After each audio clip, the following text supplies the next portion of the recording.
It wasn't a little girl. I was camping with my husband and his family at a small remote lake in New Mexico. There were about 10 people in our group and another group of 6 people in the next campsite. It was nighttime and both groups were doing typical activities, making s'mores, having a few drinks, and telling stories, when we all heard what sounded like a little girl yelling out for help. Neither group had children with them, but we were all positive we were hearing a little girl and decided to search the area we heard the noises from together. There was a field behind our campsites, and we all saw a very tall, pure white figure standing maybe 100 feet from us in the field, making the noises. We all agreed this thing looked maybe 6 feet tall, skinny, and white as can be. We made our way closer to investigate, but whatever it was that we saw started backing off as we got closer, and it disappeared into the trees. All night, we continued to hear a little girl calling for help as we tried to sleep. They dead us.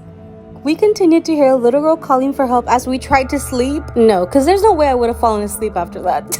Hell hath no fury like a woman scorned. After we moved into our home, we were told a woman had died there at hands of her abusive husband. She hated men. My dad would wake up with scratches all over himself, and whenever my brother was mean to my sister or I, he would have scratches all on him as well. One day, my brother hurt our sister. He hit her with something. When he woke up later that night, he had a horrible bloody nose. The day after we moved out, my brother accidentally broke his twin's arm trying out a wrestling move. He swears he would have died that night if it wasn't our last in the house.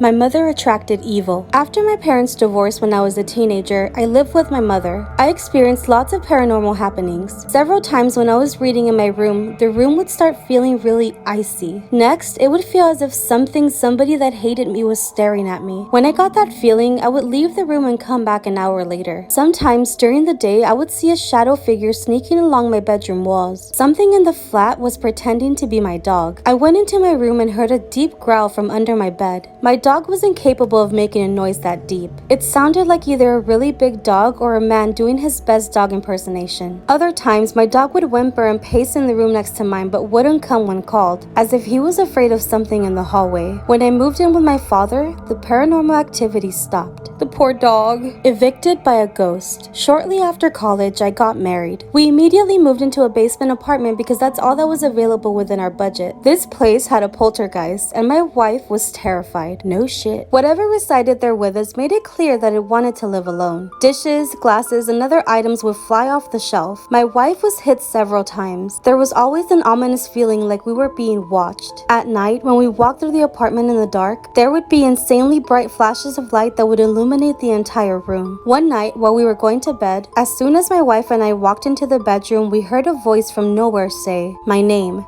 Move." My wife looked at me. I looked at her. I said loudly, "You've got it, bud." We moved out 2 days later and stayed with family. The old lady who owned the place died a few months later and the house was torn down. It is still an empty lot to this day, nothing but grass and a tree. I still drive by it every now and again. Imagine something saying your fucking name. Move. Letty, move. You got it, buckaroo. The demon's room. I worked as a forensic nurse in the hospital's lockup unit. We had the older lady who swore she was being haunted and abused by a demon she would call Tiberius.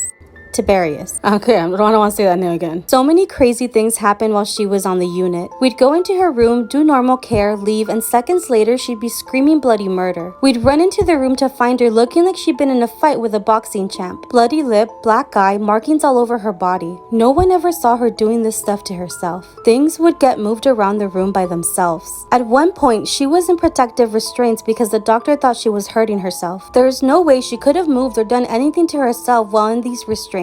But new marks would always appear, or her trach heart would be across the room. The room was secure, so there was no way someone else was doing this. When we asked her questions, she'd just say, "It was Tiberius." After she was discharged, we always had trouble with that room. If there was going to be a rapid response or code, it happened in that room. One night, a guard reported lights blinking on and off. It was that room. That shit was creepy as hell. The little hands. I've never lived in a haunted house, but my mother did as a teen. Other houses in her street had strange things going on too. A few homes away from her lived a family. One night, the daughter went to bed and had a bad headache. The next day, she was dead. She'd passed away from an aneurysm. After her funeral, the family went away to get their minds off the tragedy, and the father asked my uncle, my mom's brother, to check on their pets. My mom and dad, who were dating at the time, went with him. My mother had heard there was a grand piano and she wanted to play it. My dad was studying to be a veterinarian. After entering the house, my uncle and my father headed to the basement to see the animals, and my mother went to the piano on the ground floor. She was playing it when she felt something brush her ankles. She thought a cat must have left the basement and walked past her. She kept playing, and then she felt it again. She looked under the piano and saw nothing.